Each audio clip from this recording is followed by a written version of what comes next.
long ago onwards. పురాతన కాలము మొదలుకొని శాశ్వత కాలము తన ప్రత్యక్షతను చూపిస్తూ వస్తూ ఉన్నటువంటి ఈ రాజును గురించి మీతో ఈరోజు పరిచయం చేయాలనుకుంటున్నాను. యు నో హిమ్, మీకు చాలామందికి తెలిసి ఈయన, మీలో చాలామంది ఈయనను అనుసరిస్తున్నారు. But I want to show how great this king is from the Bible. Bible గ్రంథంలో నుంచి ఈయన విశిష్టత, ఈయన గొప్పతనాన్ని మీ ముందు ఉంచాలని అనుకుంటున్నాను. ఒక్కసారి కనుక మీరు క్రిస్మస్ సందర్భాన్ని కనుక జ్ఞాపకం చేసుకుంటే చర్చెస్లో ఎక్కువగా ఈ మాటలు చదువుతూ ఉంటాం. బెత్లెహేము ఎఫ్రాతా, యూదావారి వంశములలో నీవు స్వల్పమైన గ్రామం అనుకుంటున్నావేమో, కానీ ఇశ్రాయేలును ఏలబోవాడు, నా కొరకు ఇశ్రాయేలును ఏలబోవాడు నీలో నుంచే వస్తాడు. ఆయన పురాతన కాలము మొదలుకొని శాశ్వత కాలము తన ప్రత్యక్షతలు చూపిస్తూ వస్తున్నాడు అని చెప్పినటువంటి, అని ఎవరి గురించి అయితే ప్రవచనము జరిగిందో, ఎవరి గురించి అయితే ప్రభు అయిన యేసు క్రీస్తు యొక్క రాకకు 600 పైచిలకు సంవత్సరాల క్రితమే యెషయా మాట్లాడాడు, ఆయనను, ఆ రాజును మళ్ళీ మీకు పరిచయం చేయాలి అని ఆశపడుతున్నాను.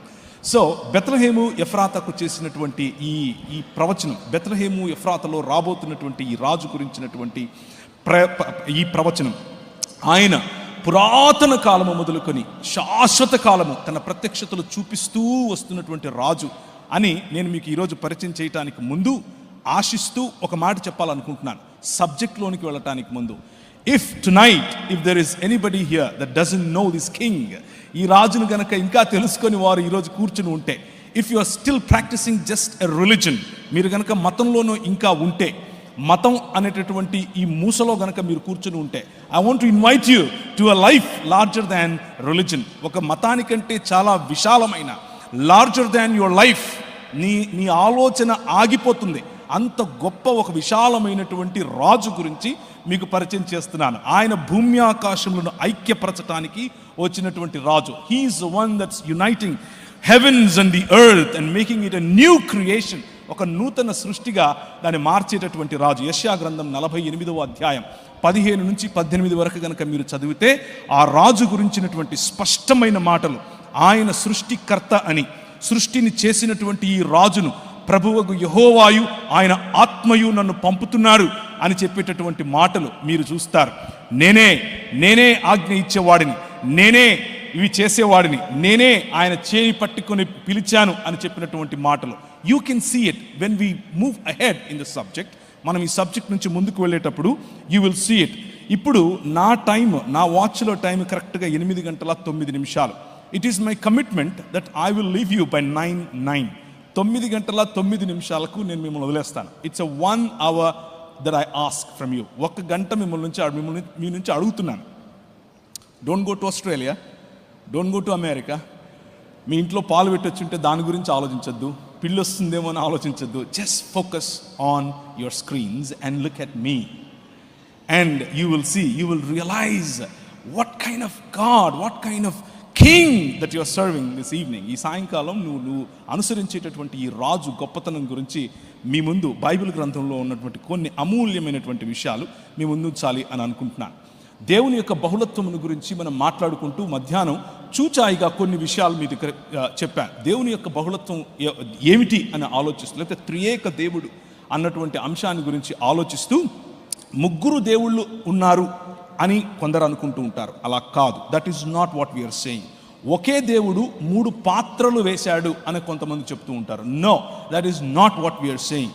3 వ్యక్తులు, 3 దేవుళ్ళు అని చెప్తూ ఉంటారు. No, that is not what we are saying. 3 వేరు దేవుళ్ళు, ఒక దేవుడు పెద్ద దేవుడు మిగిలిన దేవుళ్లను సృష్టించుకున్నాడు అని చెప్తూ ఉంటారు. No, that is not what we are saying. ఒక దేవుడు 3 సార్లు 3 సమయాల్లో వచ్చాడు అని కొందరు అనుకుంటూ ఉంటారు. No, that is not what we are saying. ఒక దేవుడు ఇంకొక దేవుడిని, పైనున్నటువంటి సృష్టికర్త అయిన దేవుడు ఒక సమయం వచ్చిన తర్వాత, ఇప్పుడు నేను నిన్ను కలుగజేస్తున్నాను అని జ్ఞానము అని అనుకొని సామెతల గ్రంథం 8వ అధ్యాయాన్ని ఉటంకిస్తూ చిన్న దేవుణ్ణి తయారు చేసుకున్నాడు అని అనుకుంటూ ఉంటారు. No, that is not what we are saying. This evening my focus is to let you know that మీరు అనుసరిస్తున్నటువంటి ఈ రాజు, he is king of kings, he is lord of lords, he is the one that created this world. ఈ ప్రపంచానికి సృష్టికర్త అయినటువంటి దేవుడు, సృష్టికర్త అయినటువంటి రాజు, ఆ రాజును మీ ముందు పరిచయం చేసే ప్రయత్నం చేస్తున్నాను. పురాతన కాలము మొదలుకొని శాశ్వత కాలము నువ్వు ప్రత్యక్షమవుతూ వస్తున్నావంట కదా, ఎవరికి ప్రత్యక్షమయ్యావయ్యా అని గనక మనం అడిగితే ఆయన అంటాడు, మీ దగ్గర పుస్తకాలు ఉన్నాయి. ఒకసారి అబ్రహాము రొమ్మును ఆనుకొని ఉన్నవాడు చాలా సంతోషంగా ఉంటే, ఇంకొకడేమో జెహన్నాలో లేకపోతే గెహన్నాలో కాలిపోతూ ఉంటే, అయ్యా మరి నా బంధువులు చాలామంది ఉన్నారు, వాడి దగ్గరికి ఈ చనిపోయి లేచినోడిని పంపించు, వాళ్ళు కనీసం అప్పుడన్నా తెలుసుకుంటారు అని అంటే ఆయన ఇచ్చినటువంటి సమాధానం ఏమిటి అని అంటే, వాళ్ళ దగ్గర మోషేయు మరియు ప్రవక్తలు ఉన్నారు అని చెప్పాడు. అంటే the book of the prophets and the book of the Pentateuch, it is enough for you to know the truth అని చెప్పాడు. ఆ బుక్స్ లేకపోతే ఆ బైబిల్ గ్రంథం ఏం చెప్తోంది అని అంటే, పురాతన కాలము నుంచి శాశ్వత కాలము ప్రత్యక్షమవుతున్నాడు కదా, ఎక్కడని ఈ బుక్స్ రాసే, ఈ బుక్స్లో ఎక్కడుంది అని గనక మనం వెతికితే మొట్టమొదటిగా అడగాల్సింది మోషే గారిని. ఎందుకంటే మోషేయే పెంటటూక్ 5 పంచకాండాలను రాశాడు. ఆయన దగ్గరికి గనక మనం వెళ్ళి అడిగితే, అవునయ్యా అవును, నిర్గమాకాండం 3వ అధ్యాయం చదువు అని అంటాడు. మీ చేతిలో బైబిల్స్ ఉంటే తీసుకొని చదవండి. I have listed all the scriptures right there. మీ ముందు ఆ స్క్రిప్చర్స్ అన్నీ ఉంచాను. ఇఫ్ యూ వాంట్, మీకు ఒకవేళ కావాలంటే ఈ పీపీటీని నేను ఇచ్చేస్తాను. It is free free free free. Don't worry, but just focus on the content rather than just looking around. నిర్గమాకాండం 3వ అధ్యాయానికి కనుక వెళితే, నీ దేవుడైన యెహోవాను గురించి మాట్లాడు. నేను వెళ్ళాలి, సరే ఏమని చెప్పాలంటే, నేను ఉన్నవాణ్ణి, నేను పంపుతున్నాను నిన్ను అని చెప్పాడు. నేను ఉన్నవాడు అనేవాడు నిన్ను పంపుతున్నాడని చెప్పు నా ప్రజలకు అని చెప్పాడు. ఎందుకు అని అంటే, వారి తండ్రులకు అనగా అబ్రహాముతో నేను చేసినటువంటి వాగ్దానం ఏమిటి అని అంటే, నేను ఉన్నాను, నేను వారి మాట వింటాను, వారిని తీసుకొని వస్తాను, నీ పిల్లలు 400 పైచిలకు సంవత్సరాలు బానిసత్వంలో ఉంటారు, బానిసత్వంలో నుంచి విడిపించేటటువంటి దేవుణ్ణి, కింగ్ నేను అని చెప్పాను. కాబట్టి సరే, అక్కడ పొద మండుతోంది, కానీ అగ్నిజ్వాలలాగా కనిపించేటటువంటి ఆ పొద మాత్రం కాలిపోవటం లేదు. ఏంటి అని చూడటానికని మిద్యాను దేశంలో ఉన్నటువంటి తన మామ ఇత్రో యొక్క ఈ గొర్రెలను తీసుకొని పోయినటువంటి ఈ వ్యక్తి అక్కడికి దగ్గరగా వెళితే, అక్కడి నుంచి లోపల నుంచి మండే ఆ పొదలో నుంచి యెహోవా దూత మాట్లాడటం మనం వింటాం. యెహోవా దూత ప్రత్యక్షమయ్యాడు అని వాక్యం చెబుతుంది, కానీ మాట్లాడేది మాత్రం యెహోవాయే మాట్లాడుతున్నాడు అని మనం చూస్తాం. అయ్యో, నీకు అలా వినిపించిందా, లేకపోతే నిజంగానే ఆయన యెహోవా దూతనా, లేకపోతే యెహోవాయా అని అడిగితే కనుక ఆయన యెహోవాయే. నాకు మాత్రమే కాదు, మన తండ్రి అయినటువంటి అబ్రహాము, ఇస్సాకు, యాకోబుల దేవుణ్ణి నేను అని ఆయన పొదలో నుండే నాతో మాట్లాడాడు అని మోషే చెబుతాడు. అబ్రహాముతో ఎక్కడ మాట్లాడాడు అని అంటే, మనం మళ్ళీ ఆదికాండం 12వ అధ్యాయానికి వెళ్ళాలి. ఆదికాండం 12వ అధ్యాయం మొదటి వచనంలోనే ఆయన పిలవటం మనం చూస్తాం. ఆయన వాక్ ప్రత్యక్షతను అబ్రహాము కలిగి ఉన్నాడు. ఆ తరువాత ఒక 5-6 వచనాల క్రిందికి వస్తే, ఆయన చెప్పిన మాట విన్నటువంటి అబ్రహాముకు ఎదురుగా దేవుడు స్వయంగా ప్రత్యక్షమయ్యాడు అని మనకు కనిపిస్తుంది. కేవలం వాక్ ప్రత్యక్షత కాదు, డైరెక్ట్గా కనిపించినటువంటి దాఖలాలు మనకు అక్కడ కనిపిస్తాయి. అలాగే అబ్రహాము 12వ అధ్యాయం తరువాత 17వ అధ్యాయంలో అబ్రహాము భార్య అయినటువంటి హాగరు, ఆమె శూరు మార్గమునకు వెళ్ళే నీటి బుగ్గ దగ్గర ఆమె ఉన్నప్పుడు యెహోవా దూత ఆమెకు కనిపించటం, ఆమె కనిపించి ఆమెను ఆశీర్వదించి, నీ పిల్లలను నేను ఆశీర్వదిస్తాను, రాజులుగా చేస్తాను అని చెప్పిన తర్వాత, తనతో మాట్లాడినటువంటి యెహోవా దూతతో ఆమె ఆ యెహోవా దూతకిచ్చినటువంటి పేరేమిటి అనంటే, చూచుచున్న దేవుడవు నీవే అని తనతో మాట్లాడిన యెహోవాకు ఆమె పేరు పెట్టింది అని దేవుని వాక్యం చెబుతుంది.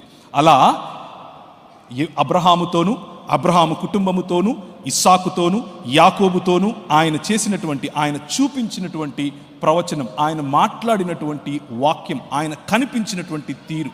యోహాను సువార్త 1వ అధ్యాయంలో గనక మీరు వెళ్ళి చూస్తే, ఎవడునూ ఏ కాలమందైనను దేవుని చూడలేదు, కానీ ఆయన రొమ్మున ఆనుకొని ఉన్నటువంటి కుమారుడే తనను బయల్పరిచాడు అన్న విషయం మనకు కనిపిస్తుంది. అదే యోహాను సువార్త 5వ అధ్యాయంలోకి గనక మనం వెళితే, ఫరిసయ్యులతో మాట్లాడుతూ, మీరు ఏ కాలమందైనను ఏ సమయమందైనను తండ్రిని చూడలేదు అని చెప్తుంది. మరి ఇక్కడ ఎవరు మాట్లాడుతున్నది, ఎవరు వినిపిస్తున్నది, ఎవరు కనిపిస్తున్నది, ఎవరు అన్న ప్రశ్న ప్రతి ఒక్కరికి రావాలి. అలా వచ్చిన ప్రశ్నకు సమాధానమే ఈ సాయంకాలం నేను మీ ముందుంచబోయేటటువంటి ఈ వాక్య అధ్యయనం. The angel of the lord, యెహోవా దూతగా కనిపించినటువంటి యెహోవాయే ఎలా కనిపిస్తున్నాడు. యెహోవా దూత అరణ్యములో నీటి బుగ్గ యొద్ద, అనగా శూరు మార్గములోని బుగ్గ యొద్ద ఆమెను కనుగొని, షారాయి దాసివైన హాగరు అని మాట్లాడి, ఆమెను నీ గర్భాన్ని నేను ఆశీర్వదిస్తాను అని చెప్పి, ఆమెకు తనతో మాట్లాడినటువంటి యెహోవాగా తనను తాను పరిచయం చేసుకున్నాడు. ఇస్సాకు, అబ్రహాము పని అయిపోయింది, ఇస్సాకు దగ్గరకు వద్దాం. ఇస్సాకును తీసుకుని వెళ్ళి అబ్రహాము వేదిక మీద పడుకోబెట్టాడు. ఇప్పుడు ఆయనను బలి ఇవ్వాలి, కత్తి తీస్తున్నాడు. కానీ యెహోవా దూత పరలోకములో నుండి అబ్రహాము, అబ్రహామా అని అతన్ని పిలిచెను. అందుకు అతడు చిత్తము ప్రభువా అని అన్నాడు. అప్పటికే ఆయన స్వరము విన్నటువంటి అబ్రహాము, అప్పటికే ఆయనను చూసినటువంటి అబ్రహాము, అప్పటికే ఆయన స్వరాన్ని గుర్తుపట్టేటటువంటి అబ్రహాము, ఒక యూదుడైనటువంటి అబ్రహాము, నన్ను పిలిచిన నా దేవుని తప్ప ఎవరిని ప్రభువా అని పిలవని అబ్రహాము ఈ వాయిస్కి లేకపోతే ఈ స్వరానికి చిత్తము ప్రభువా అని అంటాడు. మాట్లాడుతున్నదేమో యెహోవా దూత. అందుకతడు చిత్తము ప్రభువా అనెను. అప్పుడు ఆయన, ఆ చిన్నవాని మీద చెయ్యి వేయకము, అతనిని ఏమీ చేయకము, నీకు ఒక్కడయ్యున్న నీ కుమారుణ్ణి నాకియ్య వెనుదీయలేదు.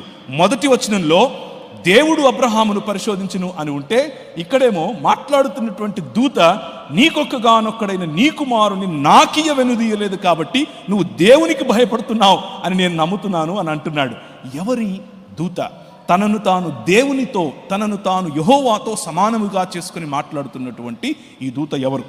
యెహోవా దూత. నిర్గమాకాండం 23వ అధ్యాయం 20 నుంచి 24 వచనాలు. ఇదిగో త్రోవలో నన్ను కాపాడి నేను సిద్ధపరిచిన చోటుకు నన్ను రప్పించుటకు ఒక దూతను నీకు ముందుగా పంపుచున్నాను. ఆయన సన్నిధి జాగ్రత్తగా ఉండు. యెహోవాయే మాట్లాడుతూ చెప్తున్నాడు. ఆయన సన్నిధిలో జాగ్రత్తగా ఉండు. ఆయన మాట వినాలి. ఆయనకు కోపం పుట్టించొద్దు. ఆయన సన్నిధిలో జాగ్రత్తగా ఉండు. ఆయన మాట వినాలి. ఆయనకు కోపం పుట్టించొద్దు. మీరు అతిక్రమములను ఆయన పరిహరింపుడు. నా నామము ఆయనకున్నది. యెహోవా అన్న నామము ఈ దూతకు ఇవ్వబడి ఉంది. ఎవరి దూత?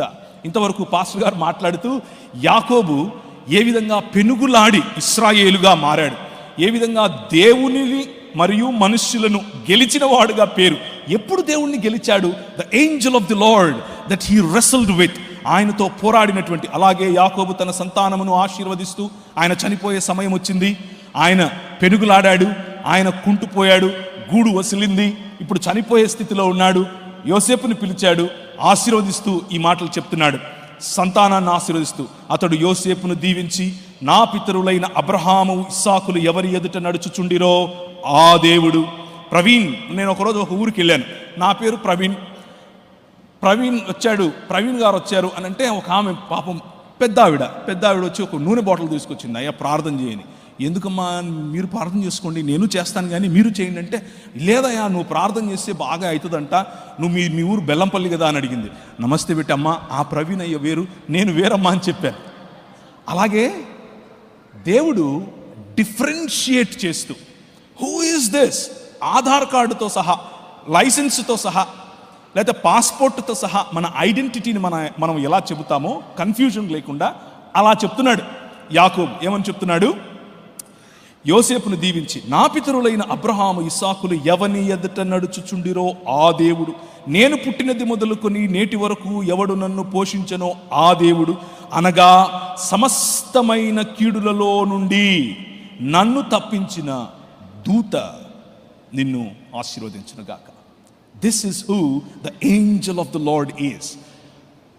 దేవుని దూతగా, యెహోవా దూతగా పురాతన కాలము మొదలుకొని శాశ్వత కాలము తనను తాను ప్రత్యక్షపరచుకున్నటువంటి యెహోవా ఇంకెవరో కాదు, నేను మీకు పరిచయం ముందుగానే చేసినటువంటి the king of this world, ఈ ప్రపంచాన్ని ఏలేటటువంటి రాజు. And in his kingdom you are. మీరు ఆయన రాజ్యములో భాగం, ఒక మతంలో కాదు.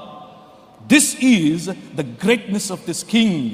ఈయన అబ్రహాముతో మాట్లాడింది, ఈయన నోవహుకు చేసినటువంటి కవెనెంట్ చేసింది, ఈయన అబ్రహాము ద్వారా ప్రపంచాన్ని నీ ద్వారా ఆశీర్వదిస్తాను అని చెప్పింది ఈయనే, నీ పిల్లల ద్వారా నేను ఈ ప్రపంచాన్ని ఆశీర్వదిస్తాను అని చెప్పింది ఈయనే దావీదు కవెనెంట్ చేశాడు. ఈయనే దావీదు కుమారుడుగా నేడు ప్రపంచములోనే ఏ చేతి సహాయము లేకుండా తీయబడినటువంటి రాయి ఇంతింతై మహాపర్వతమై విజయవాడ నగరాన్ని తుత్తునీయులుగా, ప్రతి భావజాలాన్ని తుత్తునీయులుగా చేసేటటువంటి ఏకైక రాయి, the king that's among you. ఆ రాజు, ఈ రాజు. జకర్యా గ్రంథం 2వ అధ్యాయాన్ని గనక మనం చూస్తే అక్కడ యెహోవాను పంపిన యెహోవా మనకు కనిపిస్తాడు. యెహోవాను పంపిన యెహోవానా, అదేంటి అని అంటారా? చూడండి, నేను దాని చుట్టూ అగ్ని ప్రాకారముగా ఉందును. ఒక ప్రవక్త యెరూషలేము చుట్టూ అగ్ని ప్రాకారముగా ఉండలేడు. He is definitely talking about God himself. నేను అని దేవుడే చెప్తున్నాడు. నేను ఆ పట్టణము చుట్టూ అగ్ని ప్రాకారముగా ఉంటాను అని చెబుతూ వచ్చిన తర్వాత మెల్లిమెల్లిగా ఆ తర్వాత అన్యజనుల యుద్ధకు ఆయన నన్ను పంపియున్నాడు. ఈ మాట్లాడే వ్యక్తి ఏం చెప్తున్నాడు? యెహోవా అయినటువంటి, లేకపోతే దేవుడిగా తనను తాను మాట్లాడుతున్నటువంటి ఈ వ్యక్తి ఏం చెప్తున్నాడంటే, నేను అన్యజనుల యుద్ధకు నన్ను ఆయన పంపాడు అని చెప్తున్నాడు. ఆ తర్వాత ఏం చెప్తున్నాడు? నేను నా చేతులు వారి మీద ఆడించగా వారు తమ దాసులకు దోపుడు సొమ్ము అవుతారు. అప్పుడు సైన్యములకు అధిపతియగు యెహోవా నన్ను పంపాడు అని మీరు తెలుసుకుంటారు అని చెప్తున్నాడు. మాట్లాడుతున్నటువంటి యెహోవా సైన్యములకు అధిపతియగు యెహోవా నన్ను పంపాడు అని చెప్పటం ఏమిటి? 10వ వచనం, సియోను వాసులారా, నేను మీ మధ్యకు వచ్చి నేను మీ మధ్య నివాసం చేస్తాను, సంతోషంగా ఉండండి, పాటలు పాడండి, ఇదే యెహోవా వాక్కు. ఆ దినమున అన్య జనులు అనేకులు యెహోవాను హత్తుకొని నాకు జనులు అవుతారు. It's all confusing, right? సైన్యములకు అధిపతియగు యెహోవా పంపుతున్నటువంటి దేవుడేమిటి? ఆయనను హత్తుకుంటే యెహోవాకు ప్రజలు అవటం ఏమిటి? యెహోవాను హత్తుకుంటే ఆయనకు ప్రజలు అవటం ఏమిటి? And before I proceed further, let me give you another insight in here. Bible గ్రంథము లేకపోతే క్రైస్తవ జీవన విధానం ఇక్కడ చనిపోయి ఎక్కడికో వెళ్ళేది కాదు. ఆయన సన్నిధి మన మధ్యకు వచ్చేది. This is not a religion that promises some other planet or some other world after you die. It is a way to transform this world into God's presence. దేవుని సముద్రము జలములతో నిండి ఉన్నట్లు దేవుని జ్ఞానము చేత ఈ ప్రపంచము నిండి ఉండేటట్లుగా చేయటమే క్రైస్తవ జీవన విధానం. అప్పుడు యెరూషలేము ఆయన రాకను కోరుకును, సకల జనులారా యెహోవాను తన పరిశుద్ధమైన నివాసమును విడిచి వచ్చుచున్నాడు, ఆయన సన్నిధిని మౌనులై ఉండుండి. పంపేవాడు యెహోవా, తన పరిశుద్ధమైన స్థలమును విడిచి వచ్చువాడు యెహోవా. ఈ యెహోవాను గురించే మీతో మాట్లాడుతున్నాను. The king that came as the second person in trinity that came in flesh. రక్తమాంసములు ధరించుకొని, మానవతను ధరించుకొని, మనుష్యుడై మీ మధ్యకు వచ్చినది ఇంకెవరో కాదు. ద కింగ్ ఆఫ్ కింగ్స్ ఎవరో కాదు, రాజులకు రాజు ఇంకెవరో కాదు, స్వయంగా సృష్టికర్త అయినటువంటి దేవుడు, యెహోవాను పంపినటువంటి యెహోవా. నా నిమిత్తమే అది చేస్తాను. ఒకసారి చూస్తారా యెషయా గ్రంథం, మీరు ఇంతకుముందు వేసినటువంటిది 48వ అధ్యాయంలో నుంచి దాన్ని తీసివేయండి. నా యొద్దకు రండి, ఈ మాటను ఆలకించండి. ఆది నుండి నేను రహస్యముగా మాట్లాడిన వాడిని కాను. అది పుట్టిన కాలము మొదలుకొని, ఆది అన్నది పుట్టిన కాలము మొదలుకొని, ఆది అన్నది సమయాన్ని సూచిస్తుంది. సమయము పుట్టినది మొదలుకొని నేను అక్కడ ఉన్నాను. సమయము పుట్టినది మొదలుకొని నేను మాట్లాడుతున్నాను. సమయం అన్నది పుట్టినప్పుడు, భూమి ఆకాశములే లేనప్పుడు ఎవరితో మాట్లాడాడు? ఎక్కడ మాట్లాడాడు? ఎలా మాటలు సాధ్యం? It is possible only if god dwells in plurality. బహుళత్వములో ఉన్న దేవుడు మాత్రమే అది చేయగలడు. అది పుట్టిన కాలము మొదలుకొని నేను అక్కడ ఉన్నవాడను. ఇప్పుడు ప్రభువగు యెహోవాయు ఆయన ఆత్మయు నన్ను పంపెను. This is the king that was sent by the father and the spirit. మీరు వెంబడిస్తున్నటువంటి ఈ రాజు, మీరు వెంబడిస్తున్నటువంటి ఈ కింగ్ సామాన్యుడు కాదు. మనుష్యుడిగా, మనుష్య మాత్రుడై వచ్చాడు అని అనుకుండేరు. నౌ యు అండర్స్టాండ్ దట్ ప్రభువగు యెహోవాయు ఆయన ఆత్మయు నన్ను పంపెను. నా నిమిత్తమే అది చేస్తాను. ప్రభువగు యెహోవాయు ఆయన ఆత్మయు పంపెను. ఈ ఒక్క వచనం చాలు. This one verse proves that our God exists in 3 persons. యెషయా గ్రంథం 63వ అధ్యాయం 8 నుంచి 9 వరకు. వారు నా జనులనియు అబద్ధమాడలేరనియు పిల్లలనియు అనుకొని ఆయన వారికి రక్షకుడాయను. వారి యావత్ బాధలలో ఆయన బాధ నొందెను. ఆయన సన్నిధి దూత వారిని రక్షించెను. మనల్ని రక్షించేటటువంటి మన దేవుడు ఇంకెవరో కాదు, ఆనాడు యెహోవా దూతగా కనిపించినటువంటి వాడు. అన్య జనులు ఎలా అల్లరి చేయుచున్నారు, రండి వారి కట్లు విప్పుదము అని భూరాజులు వారిలో వాళ్ళు మాట్లాడుకుంటూ ఉంటే ఆకాశమందు సింహాసనాసీనుడైన దేవుడు వారిని చూసి నవ్వుతున్నాడంట. ఎందుకు అనంటే, నేను నా కుమారుని యొక్క సింహాసనమును సియోనులో పదిలం చేశాను, he is the one that rules, he is the one that is king over all అని చెప్పి, నేడు నేను నిన్ను కనియున్నాను, నీవు నా కుమారుడు అని చెప్పాడు. ఎవరిని గురించి? రాబోయేటటువంటి ఈ రాజును గురించి. The Messiah that was talked about. దానియేలు 7వ గ్రంథంలో కనిపించింది ఈ రాజే. ఆయన ప్రభుత్వము శాశ్వతమైన ప్రభుత్వము. ఆ ప్రభుత్వంలో నువ్వు ఉన్నావా లేదా అన్నదే ప్రశ్న. ఈ రాజుతో నీకు పరిచయం ఉందా లేదా అన్నదే ప్రశ్న. ఈ రాజుతో నువ్వు చెయ్యి కలిపావా లేదా అన్నదే ప్రశ్న. ఈ రాత్రి ఒకవేళ ఇంకా ఈ రాజుతో నీకు పరిచయం లేకపోతే, come be part of this, ఈ విశ్వ మానవ ఉద్యమంలోనికి, దేవుని రాజ్యం అనే ఉద్యమంలోనికి నేను ఆహ్వానిస్తున్నాను. కమ్. ఈ రాజు హీఈస్ వర్షిప్డ్ బై ఎవ్రీబడి. ఈ రాజు ప్రకటన గ్రంథంలో చూస్తే ఆయనను దూతలు, పెద్దలు, జీవులు సాష్టాంగపడి ఆరాధించే రాజు ఈ రాజు. ఈయన పుట్టినప్పుడు జ్ఞానులు సాష్టాంగపడి, ప్రాస్కినియో అన్న పదం, ఆరాధించిన రాజు ఈ రాజు. ఈ రాజు సముద్రాన్ని చల్లబరుస్తే అక్కడ ఉన్నటువంటి శిష్యులు తన ఎదుట సాగిలపడి ఆరాధించినటువంటి రాజు ఈ రాజు. అంత మాత్రమే కాదు, ఈయనను పొడిచిన వారు చూస్తారు అని దేవుని వాక్యం ప్రకటన గ్రంథంలో రాస్తుంది. అలాగే ఆయన దేవుని కుడిపార్శ్వముందు, అనగా తండ్రి కుడిపార్శ్వముందు ఆసీనుడై ఉన్నప్పుడు వీరందరూ సాగిలపడి మ్రొక్కటం మనం చూస్తాం. That is the king that you are worshipping this evening. ఆరాధన యొక్క ఆజ్ఞ, ఆరాధన యొక్క ఆజ్ఞలో కేవలము నన్ను మాత్రమే ఆరాధించాలి. ద్వితీయోపదేశకాండం 6వ అధ్యాయం 4 నుంచి మీరు చూస్తే, నీ దేవుడైన యెహోవా, షమా ఇశ్రాయేల్, యాహ్వే ఎలోహిను, యాహ్వే ఎహాద్, ఒకడే అద్వితీయుడైన దేవుడు. ఆయనను నీ పూర్ణ ఆత్మతోనూ, పూర్ణ మనసుతోనూ, పూర్ణ శక్తితోనూ ఆయన ఆరాధించాలి. ప్రభు అయిన యేసు క్రీస్తు అంటాడు, తండ్రికి ఏ విధంగా నువ్వు ఘనతనిస్తున్నావో అదే ఘనత, అదే ఆరాధన, అదే ప్రేమ, అదే కమిట్మెంట్, అలీజియన్స్ టు మీ అని అడుగుతాడు. This is enough for us to understand that he claimed divinity in his body. పాత నిబంధన గ్రంథం అంతా కూడా చక్కగా చదవగలిగితే, it's all about this king. ఈ రాజు నీ రాజు.